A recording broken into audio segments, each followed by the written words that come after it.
If you're a first-time home buyer, this video is for you. Perfect din to para doon sa mga homeowners na matagal nang nagbabayad ng monthly amortization nila only to find out na ang liit ng amount na napunta sa principal. Usually, 'di ba, kapag maglo-loan tayo, ang importante lang naman sa atin is kung magkano yung monthly amortization, kung kaya ba natin 'yan, yung loan term, kung gaano katagal, tsaka yung interest rate. Yan yung mga dinidiscuss natin, tsaka yung usually na tinatanong natin.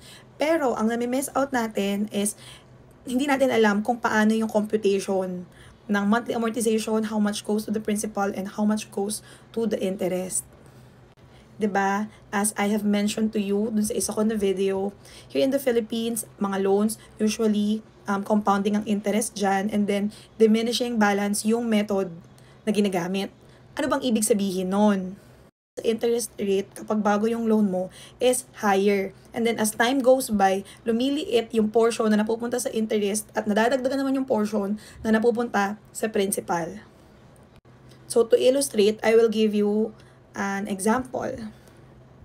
So for reference, ang gagamitin natin is yung maximum principal na pwedeng i-loan sa Pag-ibig, which is 6 million pesos. Ang interest rate na ginamit ko is 6.5% interest per annum and ang term is 30 years. Okay? So ang monthly amortization daw nun is 37,924.08. Ito ngayon yung exciting part. Sabi ko sa inyo, 'di ba? Compounded monthly ang interest rate. So paano nagwo-work 'yan? Yung 6.5% interest per annum, i-divide mo siya sa 12.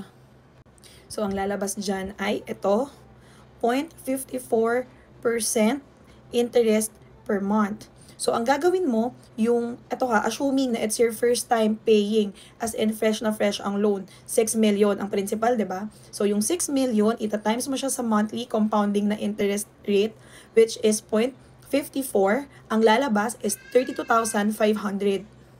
Yung 32,500, yun yung amount na napunta sa interest. See, super laki ng amount na napunta sa interest. Sa principal, 5,424.08 lang. So, ayan. Yung sa last, makikita mo dyan, sa last na row, 5,994,575.92. May bago ka na principal amount. Yung principal amount na yan, dyan naman magbe-base yung for the second month mo. So, ita-times mo ulit yan. Yung 5.9 million na yan, ita-times mo yan sa 0.54% interest rate. That will give you 32,470.62. So, sa second month na nag-amortize ka ng 37,924.08, ang napunta sa interest mo is 32,470.62. Sa principal mo, 5,453.46. See, napakalaki ng part na napupunta sa interest lalo at bago ang loan mo. So imagine, no, kung 1 year ka naghulog, kasi for 12 months lang yan sa illustration natin. Ito yung amount lang na na-apply sa principal mo. The rest, lahat ng yan, napunta lang yan sa interest. May saying na huwag kang mag-loan, kaya ako to pinapakita? No. Ang minimin ko, you have to be strategic.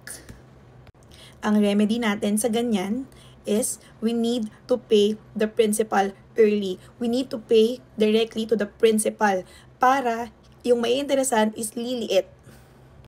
Sana naliwanagan kayo kung bakit ko sinasabi na kapag 30 years yung loan term, mas makakatulong yan sa'yo na mabayaran mo agad yung principal mo. Kasi kay Pag-ibig, at least 1 month, pwede mo na yung ipasok sa principal. Sa banks naman, sa pagkakaalam ko at least 6 months ng monthly amortization mo. At ang alam ko kapag anniversary date lang yan. Correct me if I'm wrong. Comment down below kung may experience kayo para meron naman tayong discussion.